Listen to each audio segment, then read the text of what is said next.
There's a very impressive woman standing as a Senate candidate in New South Wales for the Australian Conservatives, which is Corey Bernardi's party. Sophie York, mother of 4, barrister, a lieutenant commander in the Navy Reserve. She's one of 12 children of the late Commander David York, a 42-year-old Navy veteran who died this year due to asbestos exposure on ships. Commodore York was away at sea when some of his children, including Sophie, were born. 2 of the Commodore's sons-in-law joined the Navy, as did 4 of Sophie's brothers.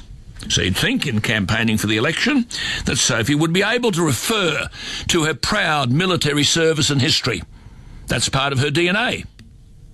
Wrong. As Miranda Devine reported last weekend, Sophie York has been forced to pull down a video of her life which shows her in uniform, growing up at the Garden Island Navy base with her late father. And as Miranda wrote, she was forced to expunge it all from her campaign material. You may as well expunge her entire life. Sophie's on the line. Senate candidate Sophie, what on earth is going on? Oh, good morning, Alan. Look, just with this issue with the Navy, I think they're concerned that if the public sees you in uniform, that they'd be thinking that the ADF endorses a political party or a candidate and they want to be perceived as apolitical.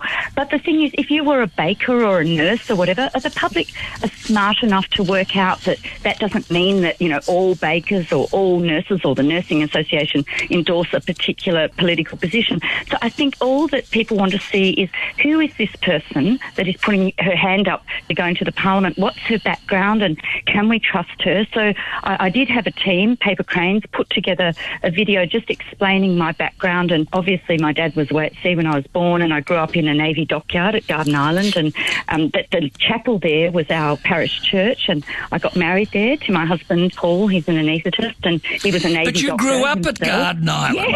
Yeah, that's right. Who has stopped this? I mean, Miranda Devine got this right when she said the Navy... Has the Navy stopped all this? Yes, I got a letter from my commanding officer. I initially got an email from someone who was the Navy's reputation controller, and he only CC'd my CO. So I was very happy eventually to get something in the proper chain of command from my CO. And look, my CO is probably a decent person, but the controllers behind this instruction are what bothers me, because I've noticed that the ADF want to be perceived as apolitical, but they are being selective. Sophie, just let me explain to our listeners.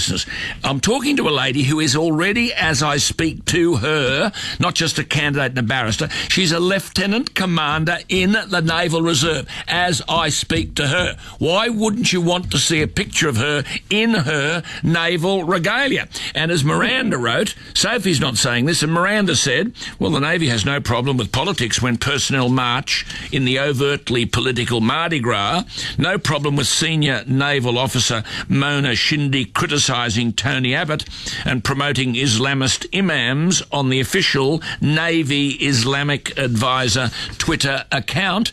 No problem when the Labor MP, Mike Kelly, the Labor MP, used campaign photos of himself in uniform. Only a problem when the Conservative MP, Andrew Hastie, used photos of himself. Only a concern when the Conservative MP, Sophie York. I mean, this is over the odds, Sophie, for goodness sake.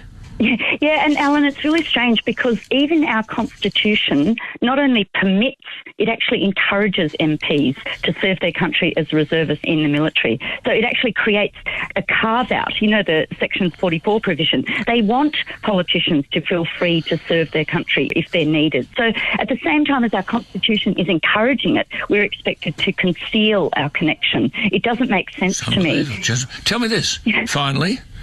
Did the Navy say to you what would happen if you didn't remove the video?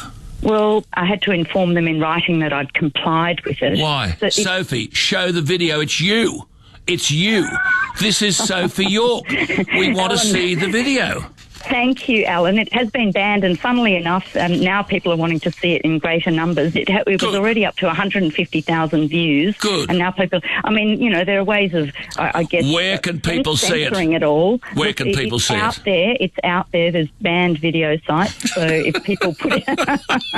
But really, I don't think the government should be banning videos. It's all part of this control freakery, and we're trying to preserve freedom of speech and preserve freedom of religion and preserve all our freedoms. And in fact, we want to bring in a protected freedoms bill in the Senate because we want to render void all these sort of actions and steps. They're shutting down freedom left, right and centre, and it's just wrong, and it would dramatically change Australia. Okay. We've always had this very free Well, we tell country. people to vote below the line and vote for Sophie York. That's what we do. And she's Alan, and can I mention I'm running with Ricardo Bosi, and he's ex-SAS. And good on you. There we are. It's just disgusting, isn't it? This is her DNA, and the Navy banned the video. The Navy, of course, an instrument of government. So the government banning a video of Sophie York telling her life story because it is inextricably bound up with service to Australia, and she can't say, we are kidding. What did I say about Anzac? The Anzac tradition is miles and miles and miles away from us. The freedoms they fought and died for haven't been eroded. They're gone. Authorised by J. Montgomery for the Australian Conservatives, Kent Town.